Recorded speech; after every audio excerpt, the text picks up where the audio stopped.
La Jornada Zacatecas TV, un espacio de libertad. Sound Politicón, Sound Politicón. En paz descanse el gran compositor italiano Ennio Morricone. Raimundo, ¿cómo estás? Muy buenas tardes, camarada. Hola Carlos, ¿cómo estás? Un gusto estar de nuevo en cabina, nuestro segundo programa en cabina, ya en la nueva normalidad, después de esta pues constante pandemia que sigue en Zacatecas, que a pesar de que hay que manejar dos escenarios, ¿no? Ya los números a nivel nacional ya son una tendencia negativa, vemos menos números negativos, de que hay menos porcentaje de contagios, menos porcentaje de decesos, pero Zacatecas vive otra etapa de esta pandemia, ¿no? Vemos una etapa ascendente, ¿no? De seguir usando el cubrebocas cuando salgamos a la calle, la sana distancia y el constante lavado de manos, y si no podemos, el uso de gel antibacterial. Así es, Ray, precisamente nos despertamos con la noticia donde el gobernador Alejandro Tello, en una declaración, comunica la posible saturación o colapso del sistema de salud en el estado, precisamente por este incremento de las cifras del COVID, ¿no? Y es por eso que, pues bueno, es nuestro deber, como este pequeño programa de comunicación, pues, decirle a toda la gente que por favor se quede en casa, ¿no? Que salga lo necesario. Seguimos en semáforo rojo. Las últimas cifras que tenemos, pues bueno, son de 245 fallecidos, con 874 recuperados y 1,272 casos activos, ¿no? Eso de las cifras de ayer, todavía no me llegan las de hoy, espero que por allá me están mandando pronto, pero pues bueno, recordarle a la gente que seguimos en alerta máxima y que extreme precauciones para que las cifras, bueno, para que esta curva ascendente, como lo menciona Ray, vaya bajando un poco, ¿no? Para que precisamente evitar el colapso de los servicios de salud, que pues de por sí en Zacatecas no son muy vastos. Pues tratar de... Sí, y aprovechar, pues, mandarles un saludo, nuestro agradecimiento a todo el personal de salud que se la está rifando en los centros de salud, en el IMSS, en el ISSSTE, en los servicios de salud del estado de Zacatecas, y obviamente también a todos los trabajadores municipales que salen poco en los medios, pero al recolector de la basura, a la hormiguita, a muchos servidores públicos que siguen haciendo su trabajo con dificultades y con las medidas de salud necesarias, pero que esto necesita continuarlo, seguir cambiando, y nosotros haciendo lo propio, ¿no, Carlos? En la información y en el entretenimiento político, que parece que se está convirtiendo el caso Lozoya, que hoy hace su primera audiencia frente al juez, y pues ya dijo ahí que va a colaborar, pero también que lo presionaron. Y la semana pasada ya lo estábamos analizando antes de que soltara la bomba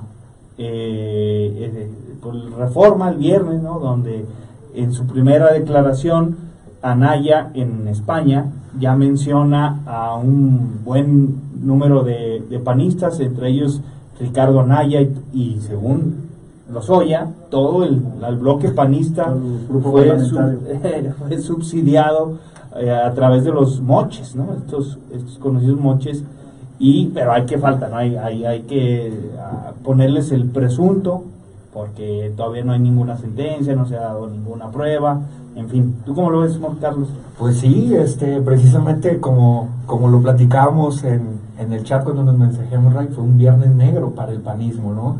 Sobre todo por esa información que circuló a nivel nacional, y pues obviamente acá mi camarada, el anarquista de las redes sociales, pues no perdió el tiempo el viernes, ¿no? Para señalar con todas sus letras el moche que había recibido la bancada del PAN con este gran inicio que dio Enrique Peña Nieto en su sexenio, lo que es Pacto por México, ¿no? El Pacto por México obedecía a que se aprobaran las 4 principales reformas, si las recordamos, que fue la energética, la política, la hacendaria y la educativa. Telecomunicaciones fue otra, efectivamente. Entonces son 5, pues, ¿no? Reformas que, pues bueno, en este Pacto por México, las bancadas de los partidos principales participaron precisamente para impulsarlas y que salieran, ¿no? Pero Detrás de la reforma energética, pues vimos el caso de Odebrecht, ¿no? Donde Emilio Lozoya, en tiempos de campaña de Enrique Peña Nieto, fungía como el secretario de Relaciones Internacionales, y donde ahí se hizo la conexión con esta empresa, ¿no? Petrolera, para salir avante con los contratos más jugosos para Pemex. Y pues bueno, ya con la detención de Emilio Lozoya, pues empezó ahora sí que la información crítica, ¿no? Y pues esa bomba pues cayó hasta acá, ¿no? Hasta Zacatecas salieron nombres, ¿no? Ahí nosotros poníamos que de los panistas, pues el único zacatecano que estaba por esos tiempos era Chabelo Trejo, donde presuntamente también algunos lo mencionan como uno de los principales operadores en este esquema que también se dio a conocer, el de los moches, esta lana que le daban a los diputados para que los diputados gestionaran obras en sus distritos con los presidentes municipales.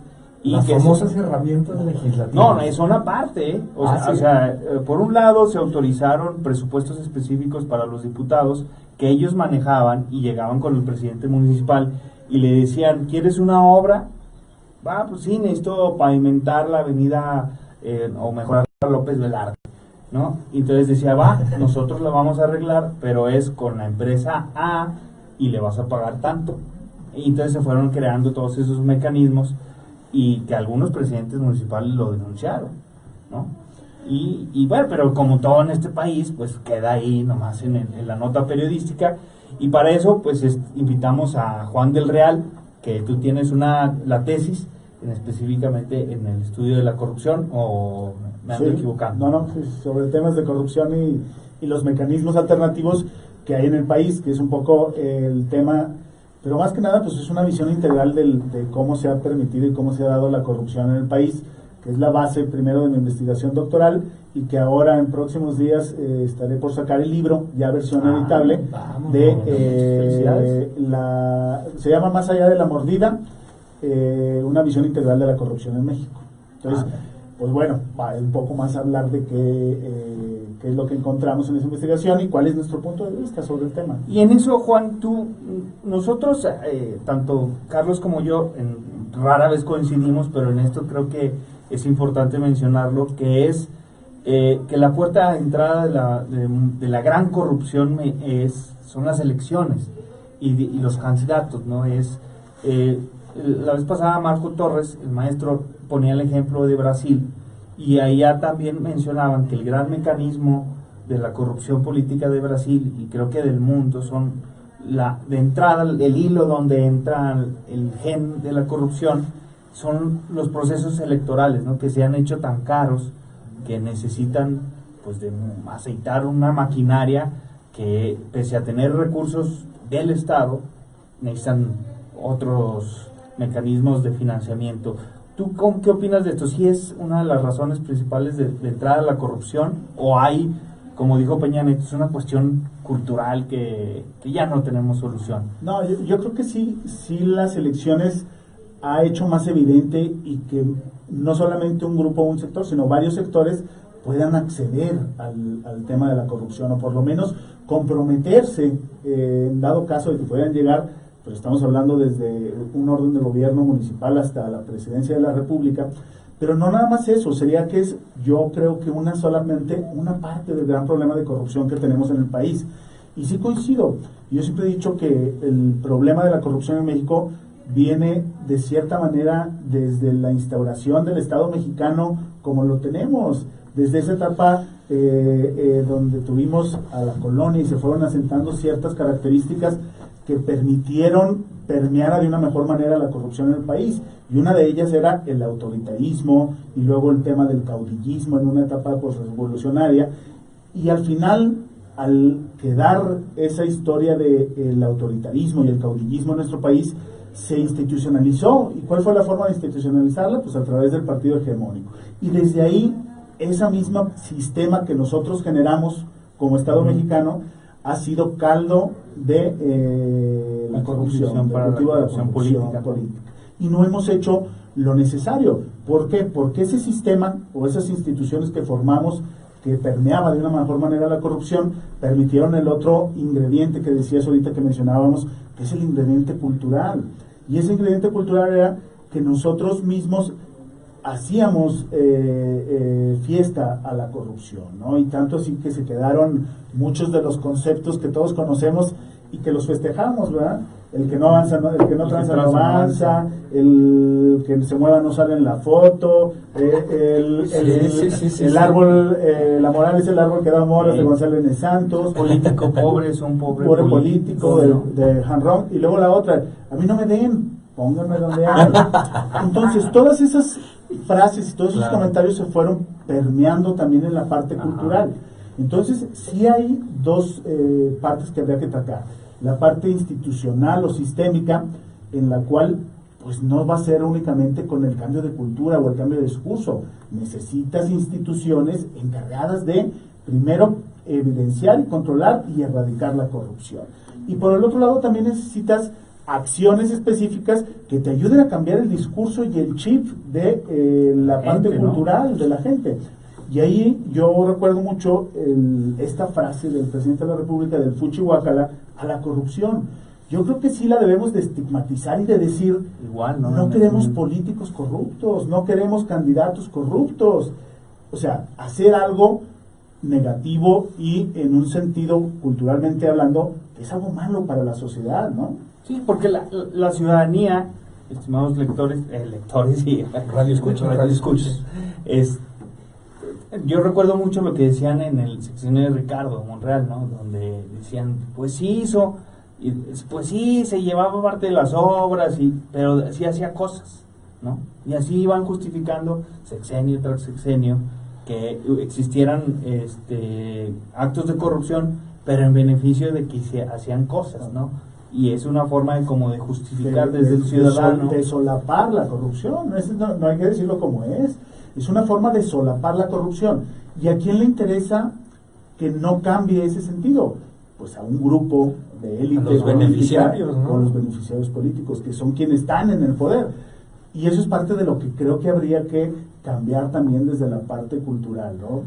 Ahora, esta parte, a mí me interesa mucho lo de Lozoya porque creo que le va a llegar a una amplia capa de dirigentes, no solo del PAN, sino ni del PRI. También va a haber liderazgos que ahora militan en la Cuarta Transformación, que les va a llegar el torpedazo, ¿no? Si se van y se meten en serio al tema de investigar moches, muchos de nuestra clase política no se van a salvar.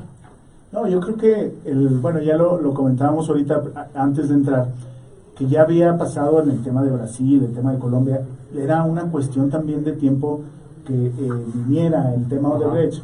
El tema Odebrecht, entendiéndolo desde la parte privada, pues es una empresa que oficializó de manera formal la corrupción, es decir, tenía una oficina de sobornos, la grande empresa Odebrecht, un departamento de sobornos, donde iba a buscar en cada uno de los gobiernos, a través de esta transnacional, la gente para obtener los contratos a través de las diversas empresas, en este caso de México la paraestatal Pemex.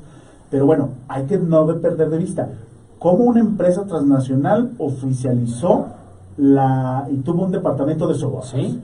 Que eso es también de sorprender, ¿verdad? Lo interesante es que Odebrecht se mofaba frente a los otros constructores brasileños de su mecanismo que era tan perfecto de que no pudieran detectar los sobornos porque lo hacía a través de muchas cuentas, dispersaba el dinero a través de varias filiales y esas filiales después le daban el dinero pues a los sobornados. La bronca fue que él pues sí era listo, pero algunos de los que corrompían no lo eran tanto, ¿no? Tal es así que descubrieron pues el hilo del dinero, pues lo agarraron con Lozoya. Que es la manera más fácil de llegarlo, ¿no?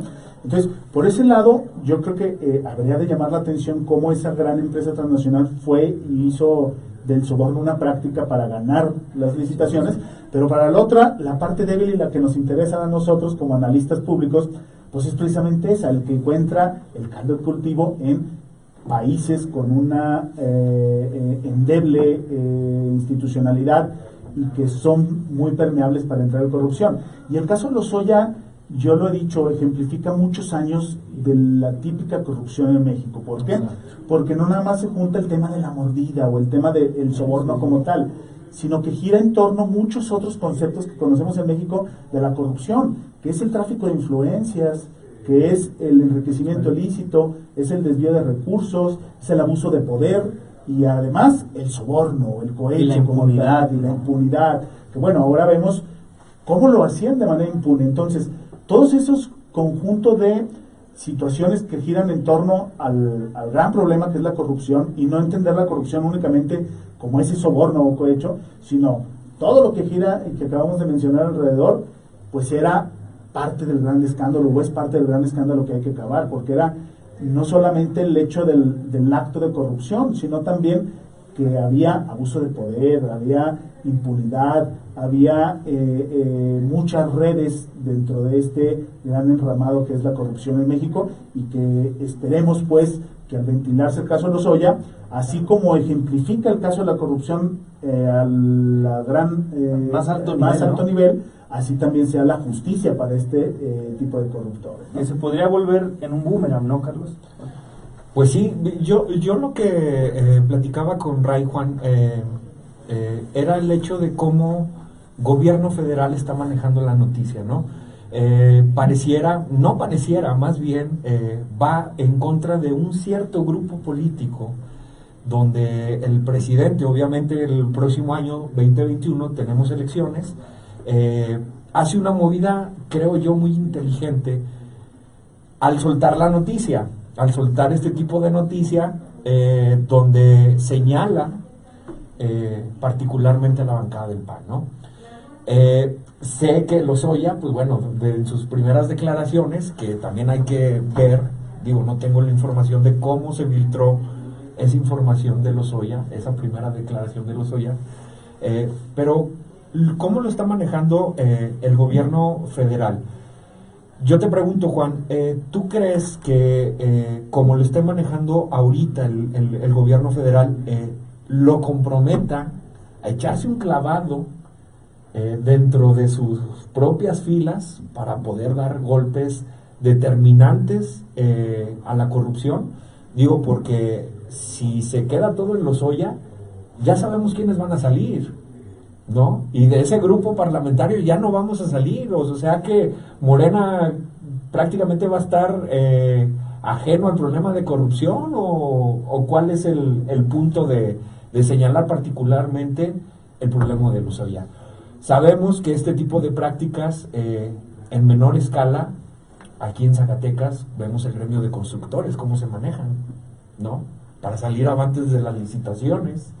Digo, es una práctica que yo creo que es como el oficio de la prostitución, antiguísima, ¿no? Yo creo que así como lo dice Juan, desde que se estableció el Estado, pues, ¿no? Se empezaron a practicar esos esquemas de corrupción. Entonces, mi pregunta en concreto es esa, Juan. ¿Está actuando bien el gobierno, dando estos zarpazos tan fuertes? Ya lo decíamos también tú y yo, ¿no? Pues que los frieguen judicialmente, porque fregarlos a periodicazos, pues cualquiera, ¿no? Y ahorita, pues yo creo que esa ventaja la está usando muy bien el gobierno. También, pero si no llega la judicialización, yo insisto, va a ser un boomerang para el gobierno federal. ¿Y sabes cómo tiene sentido todo esto que digo, Raimundo? El hecho de que salga nuevamente el presidente con un avión presidencial. Yo creo que, ¿por qué no deja el presidente ya que se desahogue ese tema por sí solo? No es necesario volver a subir. Dicen que es el que le ha sacado más provecho sin subirse. Efectivamente. Se subió, ¿no? No se subió, dijo porque se sala. Ese es el único tema que le ha sacado provecho, y es ahí donde esa oposición vapuleada, como dice Raimundo, se pregunta, bueno, o sea, los problemas trascendentales del país siguen allá atrás, ¿no? Atrás de Lozoya y atrás de ese avión presidencial. ¿Tú cómo...? No, yo creo que sí, y regresando un poco al tema de la elección del 2018, mucho del capital político que generó el propio Andrés Manuel fue criticando a la cúpula, ¿no? A la corrupción política del más alto nivel. Entonces yo creo que mucho también de la aprobación que él tuvo en ese momento es precisamente eso, el de acabar con la corrupción, y fue parte de lo que le dio y fue parte de lo que manejó su agenda política en la campaña, que tanto hacíamos mofa y todo es culpa de la corrupción, pues en parte sí, muchas cosas de esas eran parte de la corrupción. Según datos estadísticos ahorita nos dicen que la aprobación que tiene, mucho de esa aprobación es en parte porque confían en que va a acabar con la corrupción en el país. Ya no te dicen del empleo, no te dicen si va a vender el avión o no va a vender el avión. O sea, uno de sus principales motivos, y que fue por lo que votó la gente en él, fue el tema de la corrupción. Hay que analizar y comentar aquí qué es lo que se está haciendo, qué mecanismos institucionales hay y si se está manejando bien o no se está manejando bien el tema, como tú lo mencionabas. Desde mi punto de vista, tiene la oportunidad histórica de hacer un proceso transparente, legal, donde sea el móvil la justicia y no el sacar una tajada política de este gran caso que nos puede beneficiar a todos como país. Efectivamente. Era el generar, a través de la Fiscalía General de la República, un fiscal anticorrupción. Y sí, precisamente comentábamos que en esta primera ley se generó que por única ocasión el Senado de la República era quien iba a proponer al fiscal quién iba a ser el fiscal anticorrupción. Y llegamos, desde noviembre del año pasado, sigue sin nombrarse un fiscal anticorrupción en este país, que pudiera ser ahorita una figura importante. Pero también lo comentamos, bueno, ¿cómo es posible que no haya una persona que cumpla el perfil y que puedan todos los grupos parlamentarios decir, vamos con esta persona, es una persona honesta, una persona que puede hacer muy bien su trabajo y bueno, seguimos sin esa parte? Sin embargo, no nada más el fiscal anticorrupción, vemos que todo el sistema, a través de la Secretaría de la Función Pública, a través de la Auditoría Superior de la Federación, la propia Fiscalía. Sigue el dinero y vas a encontrar que pues, es un político que no puede respaldar el patrimonio que tiene con sus vehículos, su casa, su estilo de vida, bla, bla, bla. Que ahí entra la Unidad de Inteligencia Financiera de Santiago Nieto, que parece que sí está chocando, o algunos mencionan que sí choca con Hertz, ¿no? Porque está manejando mucha información Santiago Nieto, lo suelta a la opinión pública, se hace un escándalo, porque... Ese es el gran problema, de que ahorita se señala tan libremente pues estos casos, y incluso ahí en redes sociales yo veía...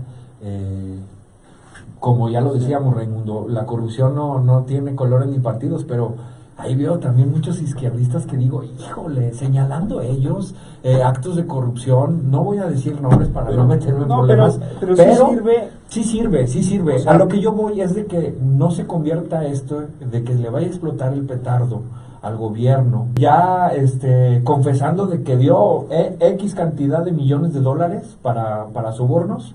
¿Qué pasaría si Lozoya el día del 2021 no está pisando la cárcel?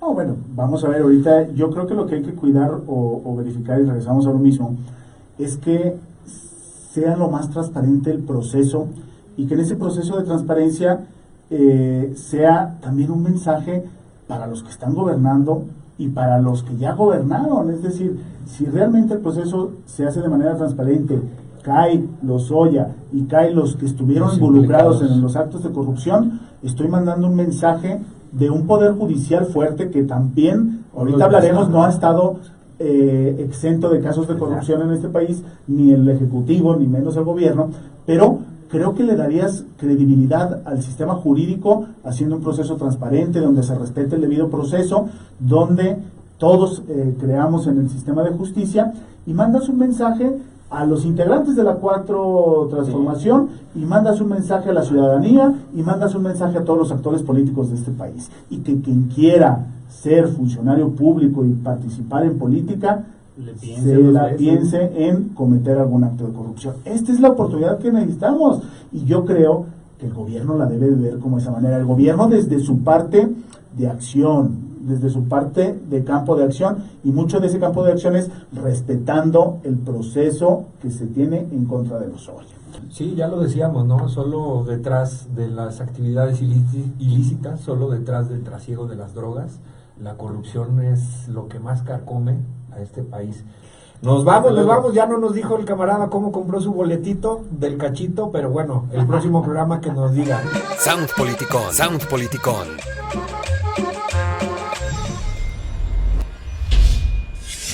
La Jornada Zacatecas TV, un espacio de libertad.